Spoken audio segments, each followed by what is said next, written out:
This is Erik1515. If you don't know who he is one of the first Gorilla Tag players ever. From uploading random Gorilla Tag videos to appearing in some of the biggest Gorilla Tag YouTubers videos ever, Erik has pretty much done it all. So today I sat down with him to find out more about this and more behind the scenes of what goes on. So sit around and enjoy the video. Also, this is the last video before the J Mac Curly interview. So subscribe. We are about to hit 50,000 subscribers, which means I'll finally be able to release it. How did you end up finding out about virtual reality?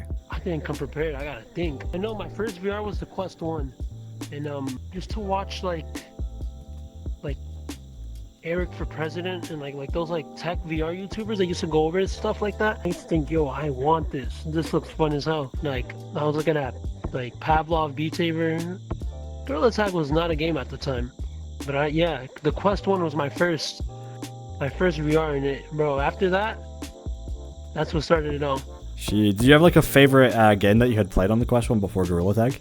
Yeah, I used to play Echo VR. Right before I found out about Gorilla Tag, I was gonna become pro, like, you know, VRML? Yeah. I was gonna join a VRML team for Echo, but right before I did that, I found out about Gorilla Tag, and I just stopped playing Echo altogether. Damn, you could have been competing against Lemming. That's how I found out about it, because my friend that was VRML, he's like, look, I'm in the comp scene or whatever, and this one guy that's pro, he made this game, you want to try it out? This is back when you had to get the APK file and sideload it onto SideQuest. Damn. There was no Gorilla Tag. It was just a file. So you had to load it onto SideQuest at the time. What was the game kind of like back then? Alright, for starters, that ramp wasn't there. They put that ramp because people were trash at the game. Yeah, they couldn't get up like the little like stunt things they had. Yeah, and then this is gonna sound crazy, but I would have to hop on around peak hours for there to be more than 5 people in a lobby. I would get on, I would be the only player online. 0 players online, bro. Literally at most given times throughout the day. It would be like a miracle if there was 10 players in the lobby. There's one thing. How long did it take you to end up getting out the map in that game? I was like the Albert Einstein, bro. Like, no one knew what was possible. I was the first person to wall run across the map, to wall run like around the map, not to get out, because back then you could just wall hug your way out because of the way that the map was like made. The getting out the map was done. The wall running around the entire map, that's what was never done before. That's what was like said to be impossible till I did it. Is there anything else that you were like the first to do? First to wall run the whole map, and then do it the other way around. I found like I would find new ways to get out the map, like every time it happened that no one knew about. I was really good for my time. Do you think like at the time of, you know, you doing all these things, do you think you were the best Gorilla Tag player at the time? Like if you go deep enough into Discord messages, Lemming uses me as an example. He's like, I remember it was like, for example, if Erik's playing and he's not catchable, that's against the rules or something like that. You were that good that you were also bannable. Yep, I could get banned. Did you ever get banned from that? No, because I had a reputation, so people wouldn't really mind me being good because, you know, I'm known as the guy that's good at the game. What kind of put you in the position to want to start uploading videos on YouTube about Gorilla Tag? I never tried being a YouTuber. I did this. I did that, and, you know, when I would talk to people on Gorilla Tag and I would be like, yo, look at this video I made. It's me wall running the map. It's cool as hell. And then that's it. I just showed them, and then all of a sudden it started getting views. And I was like, hold on, let me do more of this. Started posting more like videos of me like doing stuff like that. And then 1,000 subs, then 10,000, you know. What kind of added that transition from just like uploading random videos of you playing to like, oh, I want to try and do, I don't know, like one-hand Gorilla Tag or like Gorilla Tag the floor is lava kind of stuff? Once I started making those videos, I was making the tutorials, you know, to help people. So back then, I used to help people. Like, if there's any pros that you know from back then, like, you know, Jarno, for example? Yeah, like I helped him learn how to wall climb. Like, any people that played from back then, I taught them mostly. And so I was just helping people. I was making the tutorials, and then I started getting views. And then I was like, I gotta keep this going, but you can't make tutorials all day. I'm getting views, let me keep showing that skill. So then I posted a video, forgot what it's called, it was like Last Monkey Standing or something like that. And it was just me playing Gorilla Tag, just running. I barely talked. I didn't know how to talk. I wasn't used to YouTube and stuff, you know? So, and then that started getting hella views, and then from there, I just kept making videos with like the main principle being my skill. If people liked it. Also, you've been around Gorilla Tag since it, existed. I'm one of the founding fathers. Yeah, dude. What do you think is one of the worst changes that you've seen happen from where it was to where it is now? I don't know. Slippery walls for sure.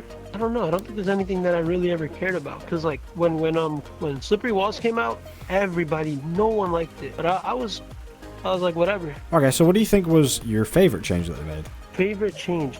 What is really different though? Change or addition? I don't know. I stopped playing for a very long time. I don't know. Either I'm just not thinking right now, or there's nothing really that Oh, you know what? Favorite change, actually. No one probably knows about this, but back then when you would turn a little bit, it would fling you off every branch. Oh, yeah. That's my favorite change. Once they fixed that, I got a lot better at the game. So obviously, you were uploading a lot consistent on your YouTube channel for a long time, and out of nowhere, you just kind of stopped and like disappeared. What was the reason behind that? When I started making videos, it wasn't to be a YouTuber. I didn't plan to be a YouTuber. I just did it to show people, and then I just kept the ball rolling.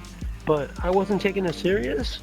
And then once, because Gorilla Tag, even now, gets stale, right? Yeah. Now imagine back then when I didn't have all this content, I didn't have all these people, eventually I was playing like almost a month before the game even came out. And I was over here doing things that people never done before. First off, I'm not trying to sound cocky, I was kind of the best player at the game, so there wasn't competition. Secondly, I was just doing the same thing over and over again, and I was just getting kind of bored of it. After a while, I was just like, damn, this ain't really hitting, so I just stopped making videos. It was like summertime, I think, when I stopped making videos. Started enjoying myself. What were you doing like outside of YouTube then, and outside of Gorilla Tag? I was playing basketball, going out with my friends and stuff, just doing everything but staying inside. Do you still play Gorilla Tag quite often, or is it like a thing you hardly play? No, I do not play at all. It don't hit the same no more. Yeah, no, back when I was making videos, I was playing this game all day.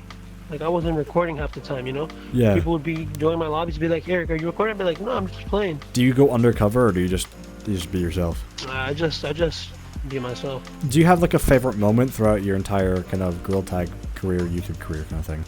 Like, right around the time I met Julian for the first time, my channel was popping off. I was over here getting like 100,000, I think I got like 100,000 views in one day. And I was just making like bangers after bangers. Like, each video was getting 100K and like 3 back to back. Then after that, I met Julian, and like around that time, life was great. If you could add one thing to Gorilla Tag, what would it be? I would add a bigger forest map, like forest but on crack. Because bro, imagine like the skill ceiling in this game's already high. Now imagine they make this, refine the walls a little bit, add some walls, some branches with that branch off too, like give you infinite routes. Bro, that'd be great. Yeah, stuff like that. Like, every map they add has no skill. Like, you just run. The new cave map, you literally go in a circle, get tagged, repeat.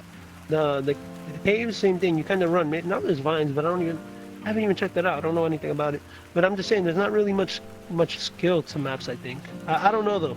If I'm wrong, correct me. Guess 2 more questions. One is, who would you like to see be interviewed in the future on my little show? See, have you interviewed Elliot? Yes. I'm guessing you already did Haven? Yeah. Rekid. Already done He has him. quite a story for you, probably. You already did Rekid? Yeah.